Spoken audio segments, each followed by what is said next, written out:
بسم اللہ الرحمن الرحیم۔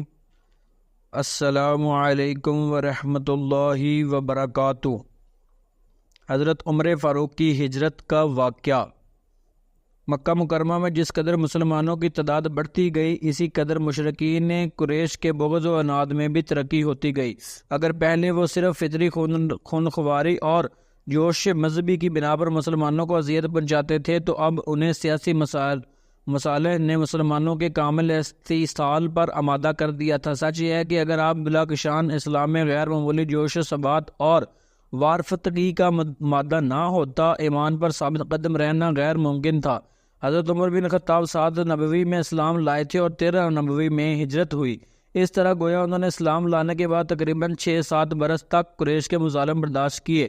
جب مسلمانوں کو مدینہ کی جانب ہجرت کی اجازت ملی تو عمر بن خطاب بھی اس سفر کے لیے آمادہ ہوئے اور بارگاہ نبوت سے اجازت لے کر چند آدمیوں کے ساتھ مدینہ کی طرف روانہ ہوئے، اور اس شان کے ساتھ روانہ ہوئے کہ پہلے مسلح ہو کر مشرکین کے مجموع سے گزرتے ہوئے خانہ کعبہ پہنچے، نہایت اطمینان سے طواف کیا، نماز پڑھی، پھر مشرکین سے مخاطب ہو کر کہا جس کو مقابلہ کرنا ہے وہ مکہ سے باہر نکل کر مقابلہ کر لے، لیکن کسی کی ہمت نہ ہوئی اور وہ مدینہ روانہ ہو گئے۔ عمر بن خطاب مدینہ پہنچ کر قباء میں رفاع بن عبد المنذر کے مہمان ہوئے۔ قباء کا دوسرا نام اوالی ہے، چنانچہ صحیح مسلم میں ان کی فردوگاہ کا نام اوالی ہی لکھا ہے۔ عمر کے بعد اکثر صحابہ نے ہجرت کی، یہاں تک کہ 622 میں خود آفتاب رسالت صلی اللہ علیہ وسلم بھی مکہ کی گھاٹیوں سے نکل کر مدینہ کے افق سے سوافگن ہوا۔ آپ صلی اللہ علیہ وسلم نے مدینہ تشریف لانے کے بعد غریب الوطن مہاجرین کے رہنے سہنے کا اس طرح انتظام فرمایا کہ اس میں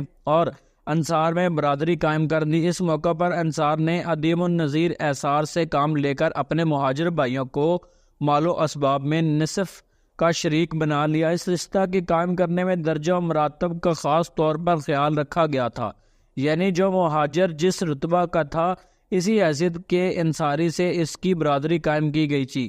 چنانچہ عمر کے برادر اسلام حضرت عتبہ بن مالک قرار پائے تھے، جو قبیلہ بنی سالم کے معزز رئیس تھے۔ مدینہ کا اسلام مکہ کی طرح بے بس اور مجبور نہ تھا، بلکہ اب آزادی اور اطمینان کا دور تھا، اور اس کا وقت آ گیا تھا کہ فرائض و ارکان محدود اور معین کیے جائیں۔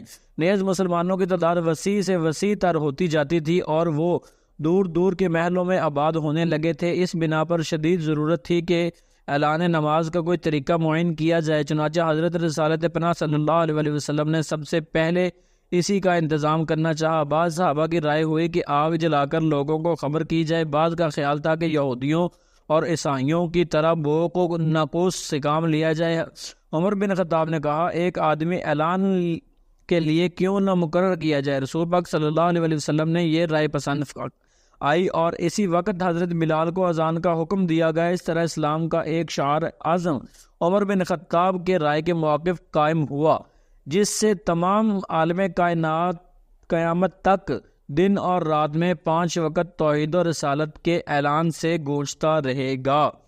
وآخر دعوانا ان الحمد للہ رب العالمین۔